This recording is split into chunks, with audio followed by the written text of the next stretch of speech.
She can sit right in that last seat over there in the jury box, and I will call it back up when she has her story straight. Thank you, Judge. But if she's up here and she's lying to me, ma'am, I don't play that way. Right. So if you come up here lying to me and don't tell me the whole truth, because I can see exactly what's going on here.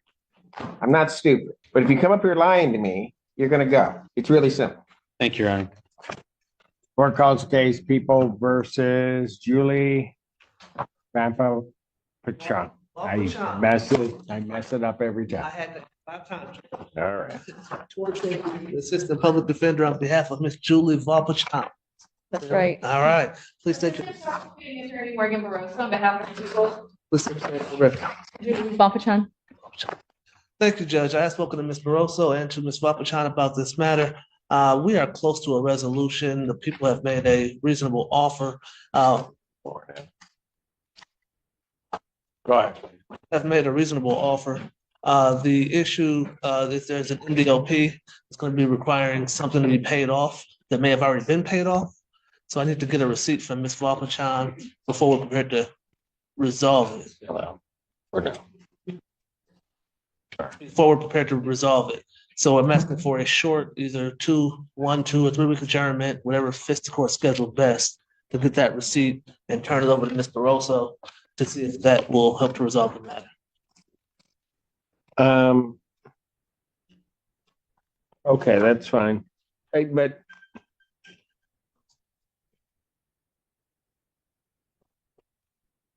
there a reason why she hasn't been going to community corrections? I was sick. I was in the hospital. She missed, she had a court date scheduled for February 14th. That was also. No, I understand that, but she had missed to January 10th, she tested negative.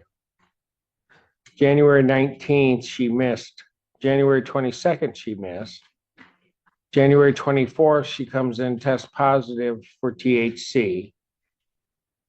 And then she misses February 7th. And then misses February 9th. And according to this, was in the hospital on the 13th through the 15th. Okay. So I understand what the court Mr. said. Allen. She missed several tests. It sounds like in late January into February. And the only test that she then took for that period was positive. So I know she was in the hospital, which is why the February 14th court date was adjourned. Right, I have that one, Right. but she hasn't been testing. Okay. She did indicate that she went to go test today. They did not drop her. They told her to wait till after court. Yeah, because she hasn't been testing. Fair. And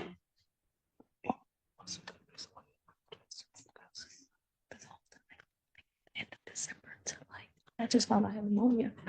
And I was sick, like I just haven't been. Whatever.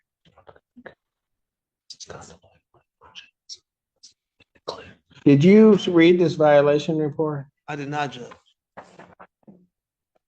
Because I don't know what's going on with this individual, but the very first conversation, there's a call made to the phone, and it looks like some games are being played with community corrections.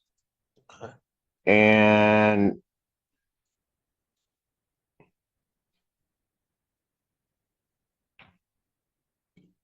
she tests positive for marijuana, but then indicates she doesn't have a MMC. She doesn't have a medical marijuana card.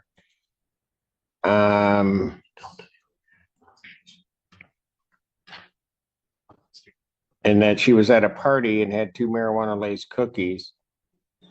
So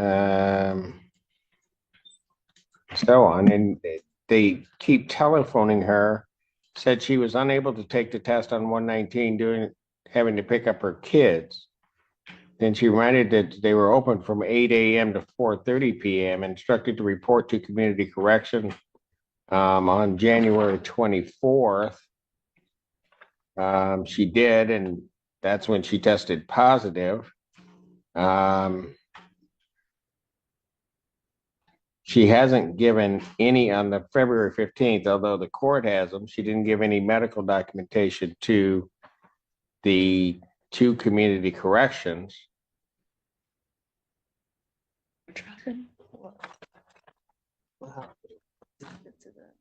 You didn't give it to the court. You must have given it to Ms. Gaines.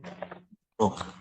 Yes, my understanding is she was working with Ms. Gaines. I guess that must be how the court ultimately received. Pardon? You said that the court had not received the hospitalization. I have it. I have the hospital. That's fine with me. It's the stuff before this that is very concerning because she does her first test, she's negative.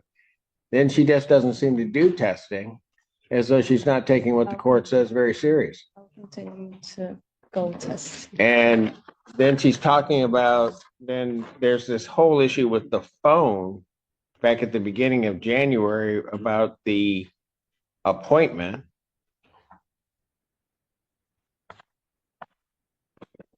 Obviously, I did not. And then she's talking about having to pick up her kids. And that's fine, except they reminded her that they're open from 8 to 4. Did I go to testing after that like she told me I could go the next day? And I believe I went that day, What day? the day after that I was supposed to pick my kids up. On the 24th. Right. That's the only test you've done. Okay. Do you have it in front of you? You want to see my copy? Judge, I don't have it in my. I don't, but Thank you. no, I have not. That like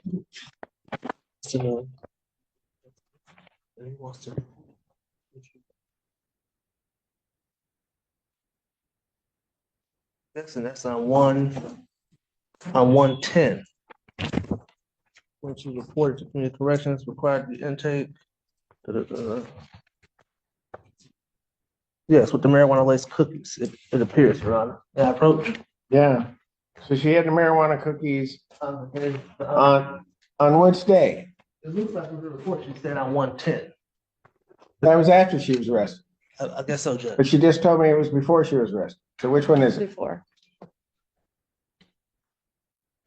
No, She doesn't recall, Judge. What? She doesn't know the date.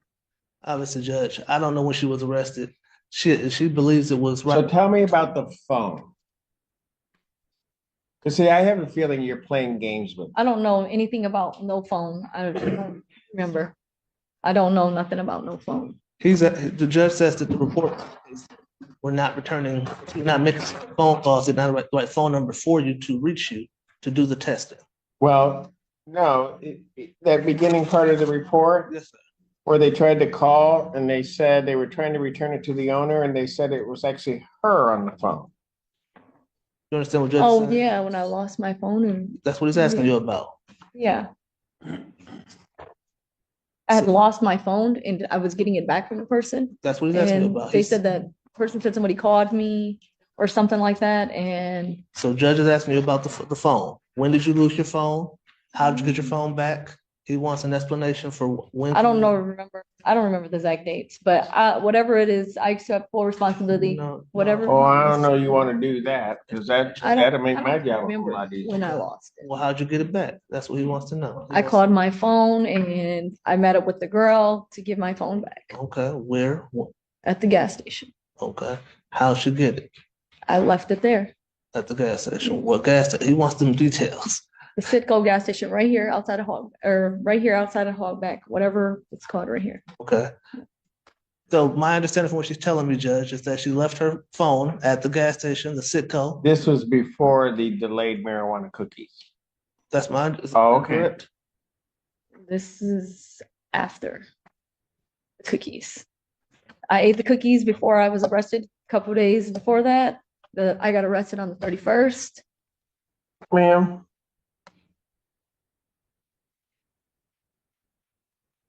You have laced cookies. Take a test, it shows up negative. Then 14 days later, we probably would have known before then, But 14 days later, then you take a test and that's when it shows up in your system. Judge is saying that it should have showed up immediately. That's what he's suggesting. Okay, So he wants to know how's that possible? I don't know. Was there another slip? That's what he wants to know. No, Were you around someone who could have been? Okay, look, here's the thing.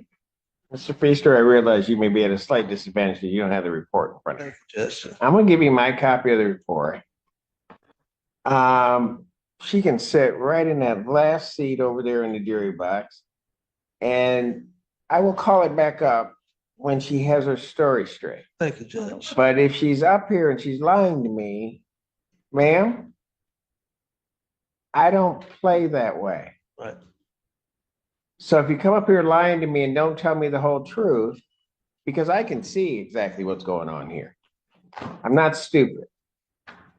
But if you come up here lying to me, you're gonna go. It's really simple. Have a seat right there. He said. Have a seat right, that last seat up there. May I borrow that again, Judge?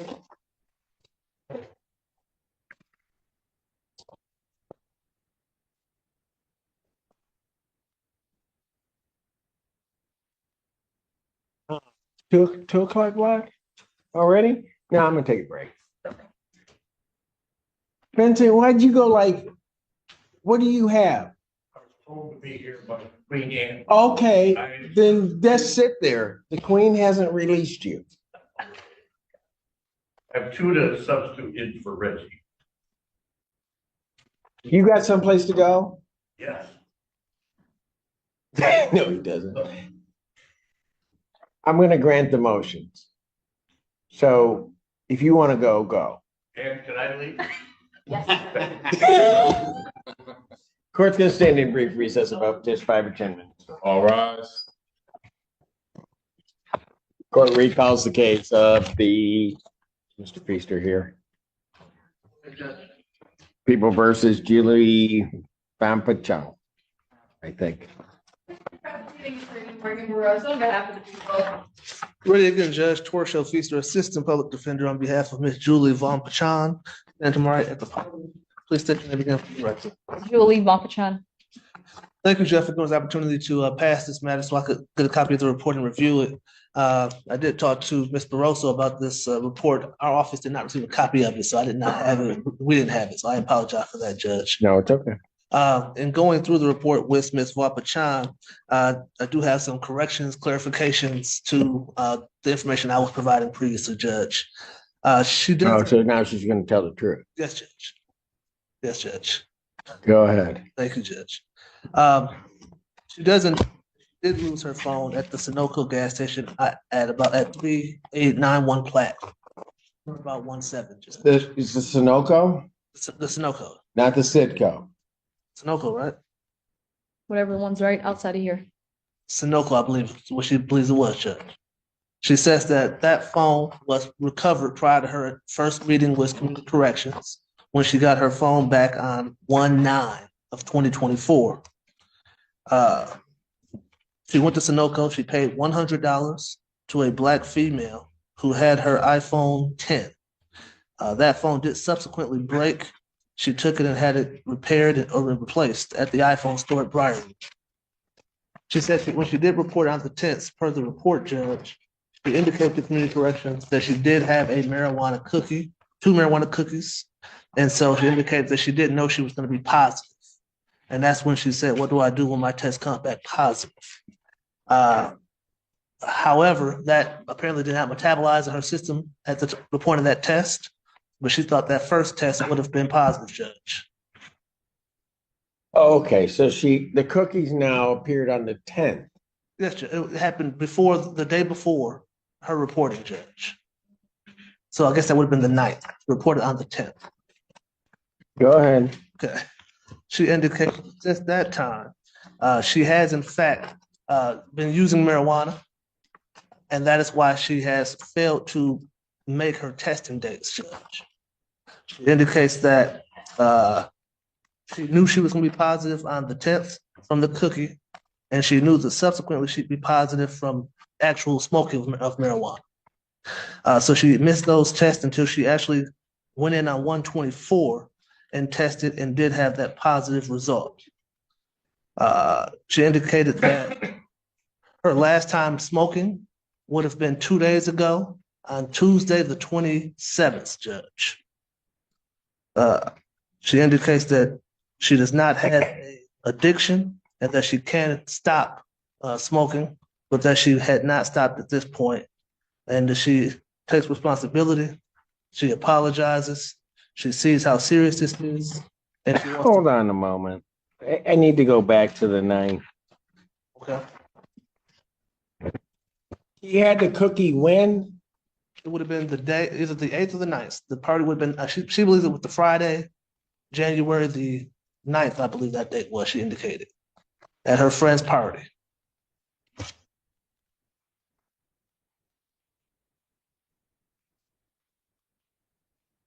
Obviously, When did she get out of jail? she got out on or about 12:30. Because community correction received this order for her testing on December 30th. On December 3rd? Yes, Judge. December 30th. It says new order received on 12/30/2023. Right. So that's when she would have been released, I assume, Judge. And she doesn't report until the 9th or the She- 10th. Correct, Judge. Why is she late reporting? Well, she didn't call initially, Judge. Why? She apparently didn't want to, Judge. Then she lost her phone on or about January 7th. Just trying to be honest with you, Judge, that's what happened. Okay, on the 7th, she lost her phone. She recovered it on the 9th. She had that cookie. And then she reported on the 10th, Judge. Since that time, like I indicated, she has been smoking marijuana due to the stress of the situation. She's not denying that. And that's why she has failed to make subsequent reports aside from that January. So she just decided that she just was going to do it her way. She did, Judge. She did. And she's not denying that, Judge. Not now. But obviously, I've impressed upon her. So why did she go over the data test? My understanding, she spoke to Ms. Gaines, and Ms. Gaines told her she had some prior failures to report, and that she knew she had to go report. So she went today. So she's tried to actually comply, and I told her now how serious this is. I don't know if that was impressed upon. So she just started taking marijuana without a card in violation of the order on the 8th, 9th of January. That's the cookie, right? Subsequent to that, she started smoking. So before that, what? Before that, she indicated she didn't use often. Not never, but not often. But now she's been using pretty much 3 days a week. That's that time. And she knows she's not supposed to. She does, Judge. You understand? Something that she's not denying now. She was scared, and obviously she has 2 small children. She has a full-time job. She didn't want to lose her job, didn't want to have difficulty with her children. Understands now, she just can't do it. She doesn't have a medical marijuana card. She has no excuse, and she knows that Your Honor's not playing about marijuana, not playing about following court orders. And she indicates that she is given the Well, opportunity. it's a court, and I'll tell you, it's the court gave her an order. Yes, Judge. And she decides that she just wants to not follow the court's order. Yes, Judge. And she gets here, gets called on it when she was up here initially, and then it's just through you, just lying to me. Yes, Judge. I apologize, Your Honor. You don't lie to the court, ma'am. You just don't. I'll deal with the truth. We can work that out. But if you're going to sit here and lie to me, then that's going to be a problem and you're going to pay a consequence for that. That's what I told her in the box, Judge. When I sat down with her, I told her that she has to be straight with you. The truth, you generally work with people. Okay, that she apologized and she's sorry that she wanted me to tell you what was going on, how she got to this point. She said she's had difficulty dealing with the stress of the situation. She's looking forward to getting this resolved. The prosecutor did make her a very reasonable offer. We're just trying to get proof of that payment for the destruction of the broken window to try to get these pled out. But obviously, she needs some help. She's not afraid to go to treatment if the court thinks she needs treatment, but she believes she can quit. And in 30 days from Tuesday's date, this should be all out of her system completely, because Tuesday was the last time she would have used, Your Honor.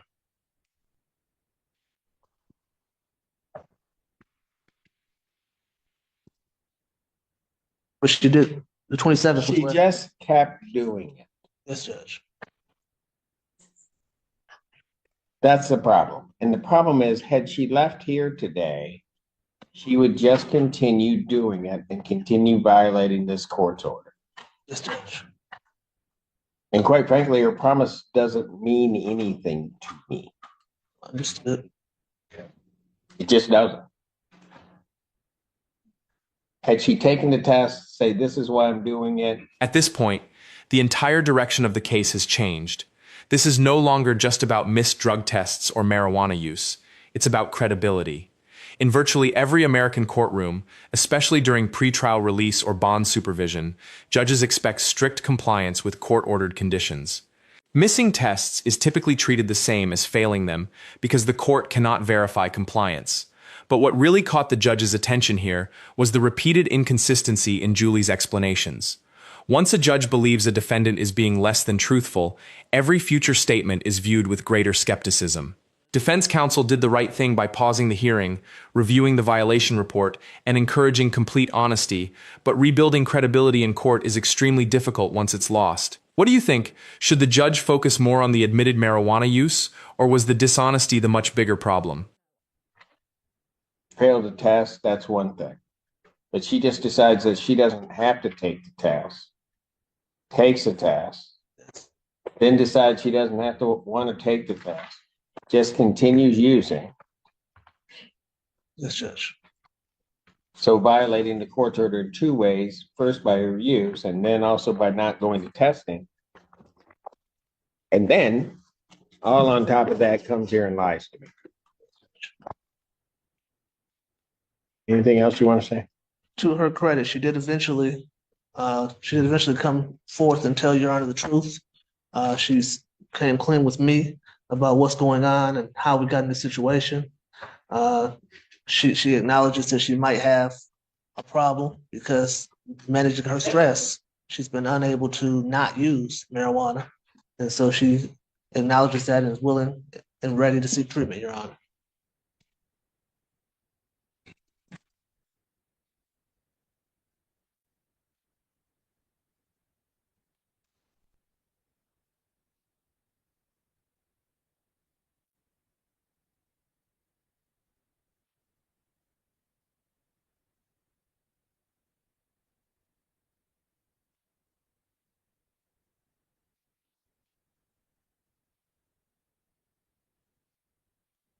Your screen is locked on your phone. How is somebody else using your phone? My screen. They can answer calls still. Can they call out? No, and they did. So I don't believe the phone thing either, even now, as you're saying.